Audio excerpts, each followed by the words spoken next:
Kebijaksanaan Jaka Tingkir bagian 29.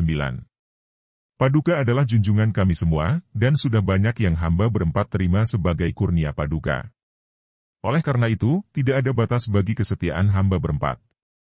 Apa saja yang Paduka perintahkan akan kami lakukan dengan mempertaruhkan raga dan nyawa. Harya Panangsang suka sekali mendengar jawaban ini, maka ia tertawa bergelak sambil mengurut-urut kumisnya. Bagus. Ternyata tidak percuma selama ini aku memelihara kalian, menumpukan kemuliaan dan kenikmatan kepada kalian. Nah, dengarlah baik-baik, Singaprana. Kau yang kuserahi tugas memimpin 3 orang kawanmu ini. Tugas ini kalau kalian laksanakan dengan baik dan berhasil, kelak akan besar sekali ganjarannya. Sambil berkata demikian, Harya Panangsang menghunus keris pusaka setan kober dari pinggangnya. Melihat ini, Singaprana tersenyum dan cepat menyambut keris pusaka itu sambil berkata, Paduka memberi keris pusaka, berarti hamba berempat harus membinasakan musuh-musuh Paduka. Benar sekali dugaanmu, Singaprana. Apakah kalian berempat sanggup membunuh seorang musuh besarku, siapa juga adanya orang itu? Hahaha. Gusti sesembahan hamba. Sebutkanlah siapa adanya musuh besar itu. Baik dia itu setan maupun dewa, hamba berempat pasti akan dapat membinasakannya. Apalagi ada kiai setan kober di tangan kami. Hahaha.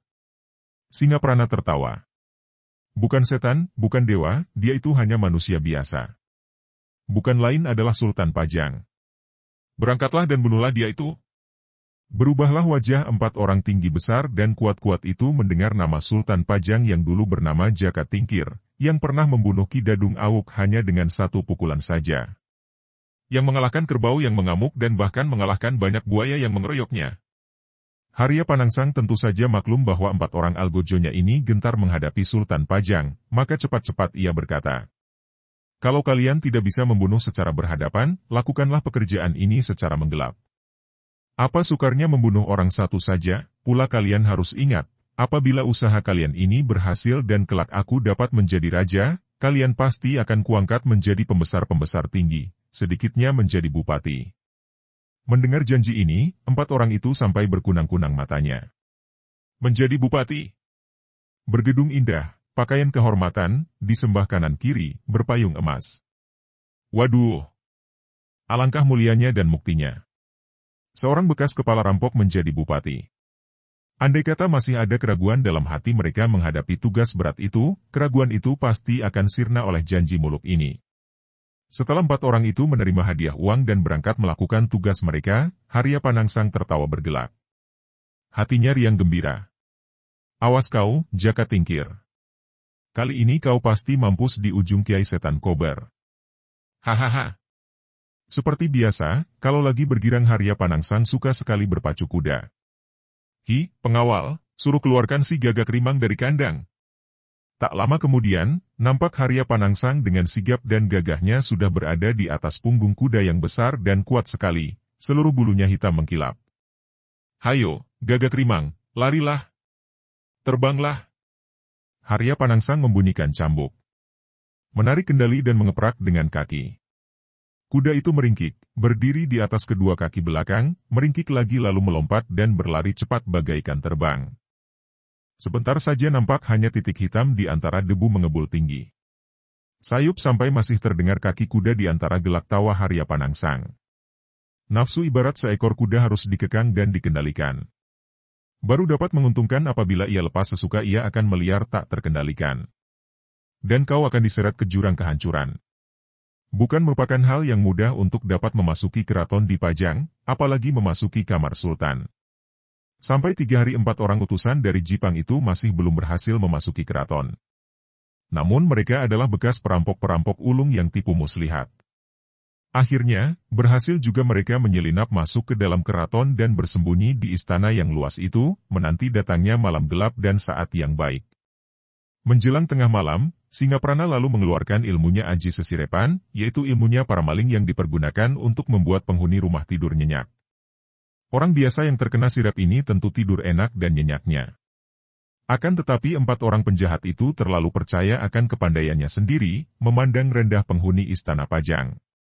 Seorang yang memiliki kesaktian seperti Sultan Pajang, mana dapat dipengaruhi Aji Sirep segala macam tukang tenung, malah Sultan Pajang yang pada saat itu belum tidur, merasa adanya sesuatu yang tidak beres.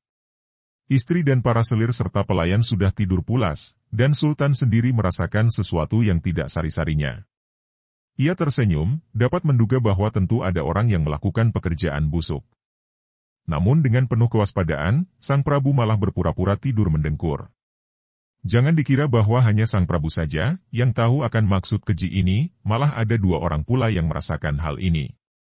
Mereka adalah Ki Pamanahan dan Ki Panjawi, dua orang kepala tamtama yang juga memiliki ilmu. Adimas Panjawi, kita harus berhati-hati. Agaknya ada orang jahat hendak mengganggu. Betul, Kakang Mas Pamanahan. Lebih baik kita berkeliling mengadakan pemeriksaan di dalam istana. Jawab Ki Panjawi. Keduanya diam-diam lalu mengadakan ronda. Sementara itu, setelah mendapat kenyataan bahwa di dalam istana tidak ada suara orang lagi, tanda bahwa para penghuninya sudah tidur, 4 orang penjahat itu mulai mengatur siasat. Aku, Wayangpati, dan Jagasatru memasuki kamar Sang Prabu. Kau harus menjaga di luar, Adi Kertajaya menjaga segala kemungkinan. Demikian Singaprana mengatur siasat sambil menghunus keris pusaka setan kober. Juga Wayangpati dan Jagasatru sudah menghunus keris masing-masing lalu mengikuti Singaprana memasuki kamar Sultan Pajang. Adapun Kertajaya dengan senjata di tangan menjaga di luar pintu kamar. Sultan Pajang yang pura-pura tidur melihat 3 orang itu memasuki kamar, akan tetapi sengaja mendiamkannya karena hendak melihat apakah sebetulnya yang hendak mereka lakukan. Ketika 3 orang itu melihat Sang Prabu sedang tidur mendengkur dengan dada terbuka, mereka melihat kesempatan yang demikian baik dan timbullah keinginan hendak memperebutkan jasa. Berdulu-duluan mereka menyerbu, karena siapa yang berhasil membunuh atau menyerang lebih dulu tentu akan menerima hadiah terbesar dari Harya Panangsang. Jagasatru sudah mengayunkan kerisnya dan hampir berbareng dengan keris Wayangpati. Keris itu menusuk dada Sultan Pajang.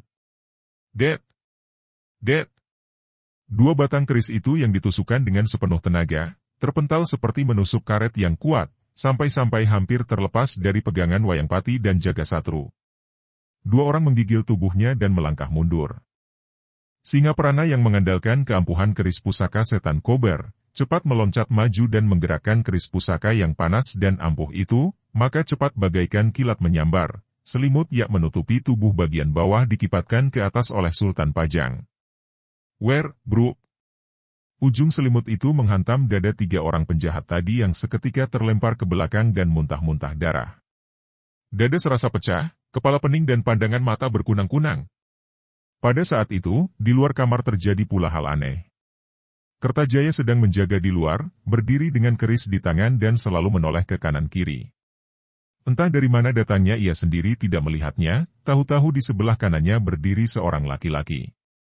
Cepat ia hendak menyerang, akan tetapi tiba-tiba pipinya digampar orang dari kiri. Ketika ia menoleh, ia melihat bahwa di sebelah kirinya juga sudah berdiri seorang laki-laki. Sebelum ia sempat berbuat sesuatu, Ki Pamanahan yang berada di kanannya membuat pergelangan tangannya dengan tangan dimiringkan. Kerisnya terlepas dan sebuah pukulan Ki Panjawi yang mengenai pangkal telinganya membuat ia terjungkal tanpa dapat bersambat lagi. Sultan Pajang mendengar suara ribut-ribut di luar kamar, lalu menegur perlahan. Siapa di luar itu? Hamba Ki Pamanahan dan Ki Panjawi. Harap jangan kaget Gusti.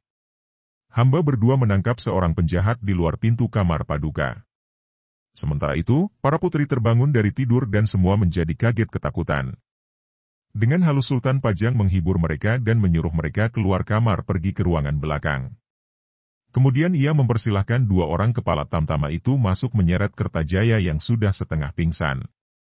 4 orang penjahat itu mendeprok di lantai, tubuh mereka menggigil dan muka mereka pucat. Sultan Pajang menjumput keris pusaka setan kober, menimang-nimangnya di dalam tangan lalu bertanya.